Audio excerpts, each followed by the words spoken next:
My family owned an orchard and fruit stand in a small town in eastern Washington. I was the first in my family to graduate from college. I grew up with 3 brothers, and that prepared me for pretty much everything. I may or may not have been the secretary of the Hunters Creek Middle School Computer Club in 1997.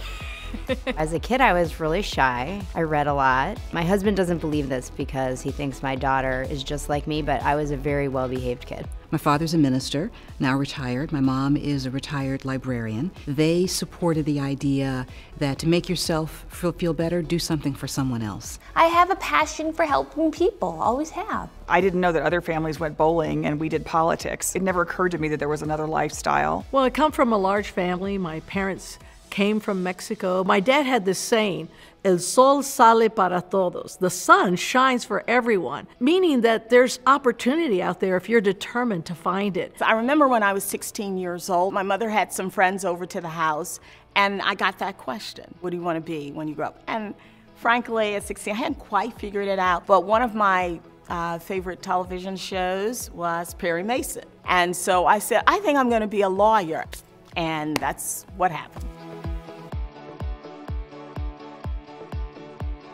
I'm a breast cancer survivor, I'm a mom, I'm married to an unbelievable man.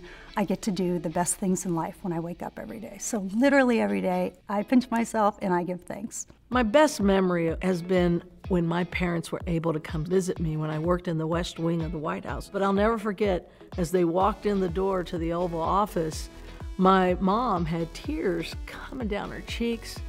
You know, she said in Spanish, ¿Cómo llegamos hasta aquí? How did we get here?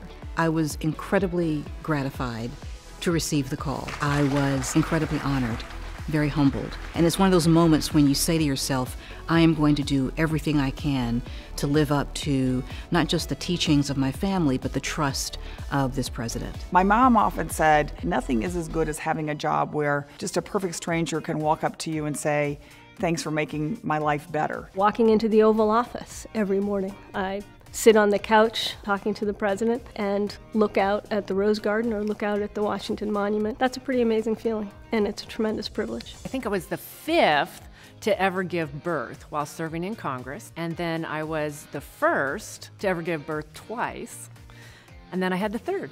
Maybe that will be my Jeopardy question one day, right?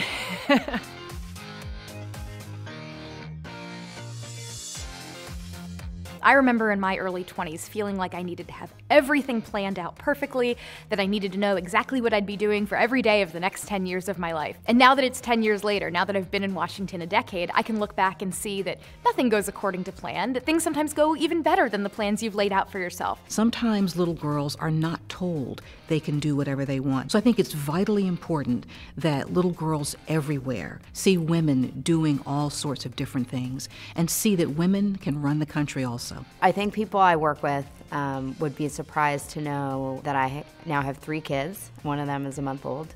There are people looking to see, you know, can they do it? Can we have women in these jobs, in these positions, in these offices? More and more, you see more women around the Situation Room table than you used to, and that's a good thing. I think when you have a woman in leadership in the room, it changes the conversation. Always I fought for what I thought was right, but never did I question the character of those with whom I disagreed. Never did I let pass an opportunity to join hands with someone just because he or she held different ideals.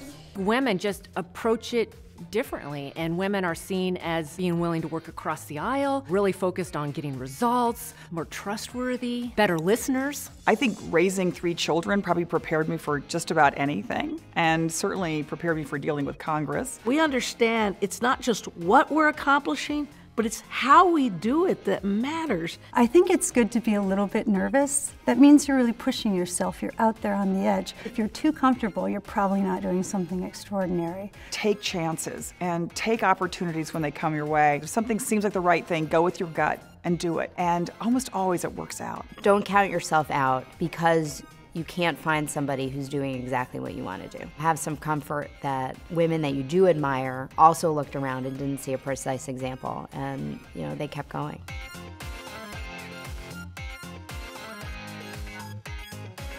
I wish every woman in Washington bravery.